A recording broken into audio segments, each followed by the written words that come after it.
act of self-harm by the unions if they go on strike? Well, the government are getting what they asked for. The government decided to act as though they've nationalised the railways, and what happens is you get the workforce if you do that. And this is a workforce that's used to bargain in the private sector, getting private sector pay awards, which are far higher than public sector pay awards. And the government has said, no, you can't have that. You've got to have what teachers have. You've got to have what nurses have, 1.5%. And I think the government are reaping what they have sowed. Much easier for them if they just left the railways in the private sector, which is, a much more conservative thing to have done.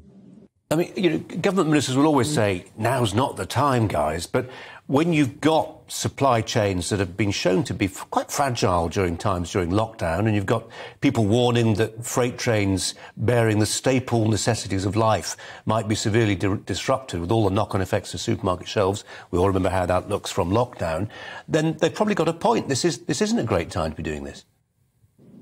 Oh, look, it's scaremongering.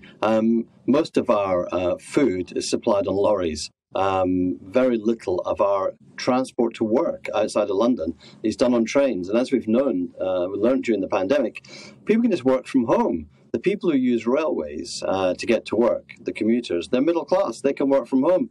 I don't see why there's so much panic in the government about this. I suppose it's because they've got so unused to facing up to unions. That's one of the reasons Margaret Thatcher privatised all the industries, was so that politicians weren't in charge. Politicians didn't have to make the decisions. The market would let them decide.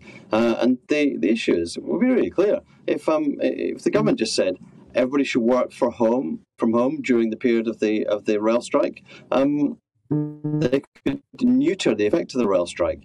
And this is, both sides are saber rattling, and both sides need to sit around the table. But the government need to understand, are they strong or are they weak? Are they in charge or are they not in charge? Is it the subsidy that they've got that they give to the railway industry, which is that the control that they have? If they're in charge, sit out a strike. What would Margaret Thatcher do? She wouldn't be flapping. She'd be breaking the union.